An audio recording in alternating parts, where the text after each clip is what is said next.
Good afternoon. I'm Dan Summers, Director of Collier County Bureau of Emergency Services and Emergency Management. We wanted to give you an update on a lot of things we've got going on this afternoon. Before I jump into the update, though, I think it's real important and certainly critical for us that you all know and our community knows how much our Emergency Operations Center staff, our team, our first responders, really continue to think about the loss of life in our entire region, both in Lee, Charlotte, Collier County, and our inland counties. We all take that very seriously. We know that this Hurricane Ian has really generated a life-changing event. Our hearts and sympathy really goes out to those who lost loved ones in these last week or so. We're all working to make things better. We're all working to respond. We're all working to make sure that life safety priorities are being properly addressed. You may recall that during Hurricane Irma, we coined the phrase Collier Strong and Collier Comes Together. Well, never before has this been more relevant than this past week. We're going to continue to stay strong. We're going to continue to come together.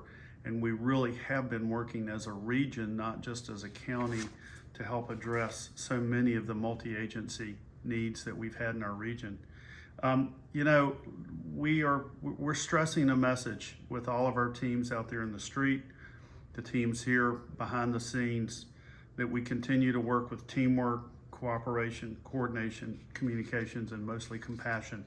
Because this is an opportunity, as we've seen all of our partner agencies, nonprofit, government, businesses, do a whole lot more than they've ever done before to help bring us back together. So on behalf of the Emergency Operations Center team, let me just tell the whole community thank you and know that we'll get through this together.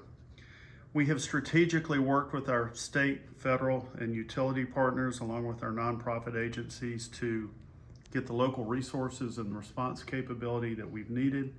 However, let's be real clear, in many cases we have yielded some of those resources to Lee and Charlotte and inland counties because their issues are still life-threatening while we're still working on recovery. So we've been prioritizing those issues and where it's appropriate, yielding resources to Collier and Lee County and Charlotte County. Our 311 center has received thousands of calls asking, how can we help? We want to stress to you that a financial contribution is really the best way. Too many donated goods or unsolicited donated goods really slows the relief effort down tremendously. The Community Foundation of Collier County has been an established partner with us during these disaster events. They're a professionally accredited philanthropic organization who has a portal, online donation capability, and they have been moving funding every day to nonprofit organizations here in Collier County, as well as providing some immediate funding for unmet needs for our most vulnerable population. So we thank you for that continued support to the Community Foundation that's going everywhere in Collier County, and even some cases, some efforts in adjacent Lee County nearby to help so many of these disaster survivors. Our electrical providers, Florida Power and Light, Lee Co-op, have been with us every step of the way. They've had thousands of personnel working on priority restoration and rebuilding, in some cases, a lot of infrastructure here in Collier County. We're about at the 96% mark of restoration for all these properties that can receive power. So we know that in some cases, FP&L or Lee Co-op can bring power to the meter, but there is damage behind the meter which will require your electrician to come in and review and possibly get inspected by Collier County. And Collier County is prepared to expedite that inspection as quickly as possible in order to re-energize your commercial building or your residence. Again, they're working very hard. Again, let us stress a safety message here that if you see any down power line, remember to consider that as an energized power line and stay away from that. We still are going to maintain a curfew again tonight from 12 midnight to 6 a.m. to assist our law enforcement. We want to remind everyone to contact their insurance company, regardless of how large or how small the claim. Again, not only for homeowners insurance, but renters insurance, as that's your first line of Defense for recovery during this event. FEMA, the Federal Emergency Management Agency, has established a host of individual assistance programs that we're in the process of advertising, and they're in the process of rolling out in Collier County. You're encouraged, if you need assistance right now, to dial 1-800-621-FEMA or 1-800-621-3362. Already in Collier County, over 11,000 people have registered for FEMA assistance. Over 9,000 people have been approved to date. FEMA will continue to work with you. It is a little bit of a challenge online, so if there's some denials or questions, keep working with them. They're going to call you back and keep working with you, and in some cases you might just need to provide more information. So again, stay with that FEMA registration program. Want to let you know that in some cases, in some places rather, in Collier County, you're going to see FEMA disaster survival assistance staff going door to door.